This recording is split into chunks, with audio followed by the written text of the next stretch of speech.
আজকে বিকেলের নাস্তায় বানিয়ে ফেললাম খোলাজা পিঠা। তো খোলাজা পিঠা মাংস দিয়ে খেতে খুব মজা হয়, আর নারকেল খেজুরের গুড় দিয়েও খেতে অনেক ভালো লাগে। তো পিঠাটা এত সফট হয়েছে যে খেতেও ভালো লাগছে।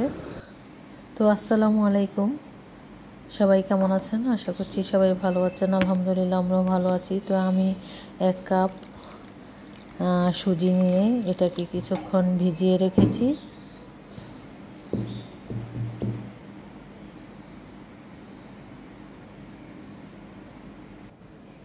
তারপর এখানে দিয়ে দিলাম সামান্য পরিমাণ লবণ,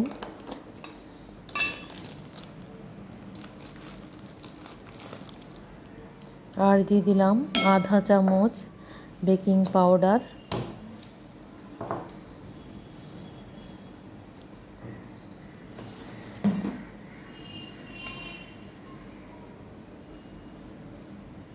এক চামচ পরিমাণ চিনিটা কম দিয়েছি। তো আমার বাসায় ডায়াবেটিসের রোগী আছে, সেজন্য চিনিটা একটু কম দিয়েছি। আপনারা ইচ্ছা করলে বেশি দিতে পারেন। তো দিয়ে দিলাম 2 চামচ ময়দা। এবার এটাকে ভালো করে মিশিয়ে নিব।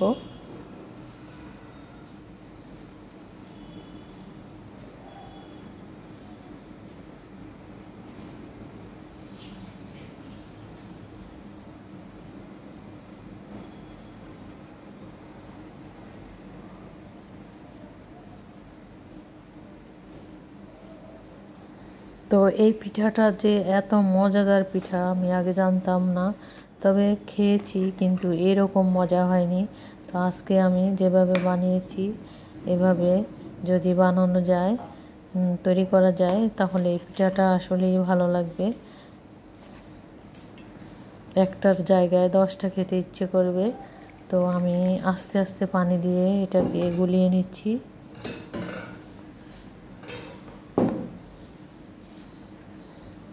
তো গোলানোর শেষে এটার সাথে আমি একটা ডিম দিয়ে দিব। তো বলে না, যত গুড় তত মধুর। তো আপনি যত কিছু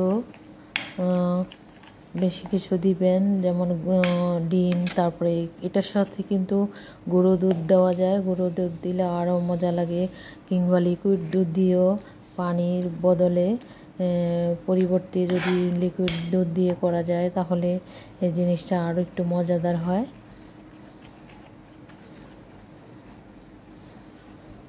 তো পিঠাটা খুব ক্রিস্পি এবং খেতে এত সফট যে কি বলবো, আর না খেলে মিস করবেন। তো এইভাবে ঘরে বানিয়ে খেয়ে দেখবেন। তো আমি কখনো কিন্তু এইভাবে বানাইনি। তো চালের গুঁড়া দিয়ে বানিয়েছি, কিন্তু সুজি দিয়ে কখনো বানাইনি। সুজির পিঠাটা, খোলাজা পিঠাটা এত মজার আগে জানতাম না।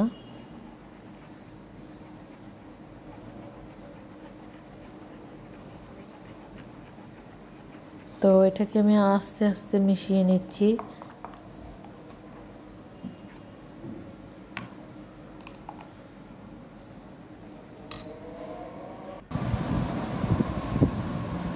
এবার আমি একটা ডিম ফেটিয়ে এখানে ডিমটা দিয়ে দিব। তারপরে ডিমটাকে ভালো করে ফেটিয়ে নিব।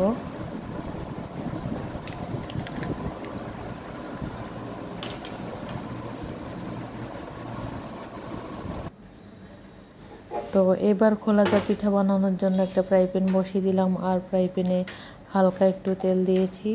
তো ফ্রাই প্যানটা ভালো করে গরম হয়ে গেলে তারপরে এবার দিয়ে দিচ্ছি 2-3 চামচ বেটার। তো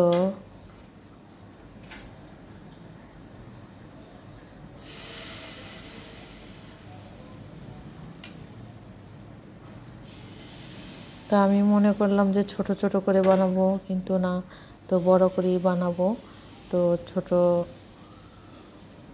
আসলে একজনে 2টা খেলেই হবে, আর ছোটটাও সুন্দর বানিয়ে ফেললে বানানো খুব সহজ আর খুব সুন্দর লাগে ছোটটাও। তো আমি ইচ্ছে করেই বড় করে বানিয়েছি।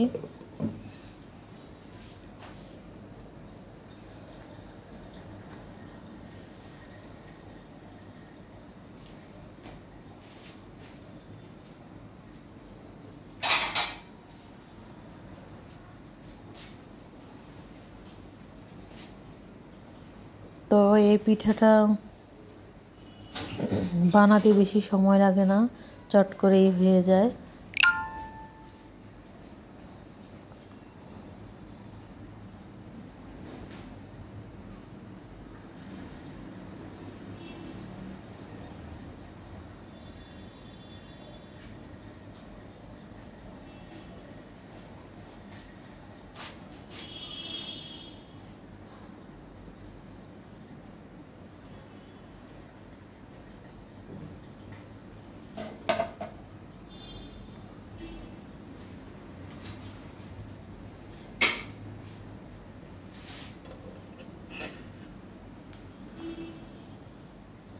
তো আমি একটু কাঠির সাহায্যে উঠিয়ে দেখলাম, তো আর একটু মনে হচ্ছে আর একটু হবে।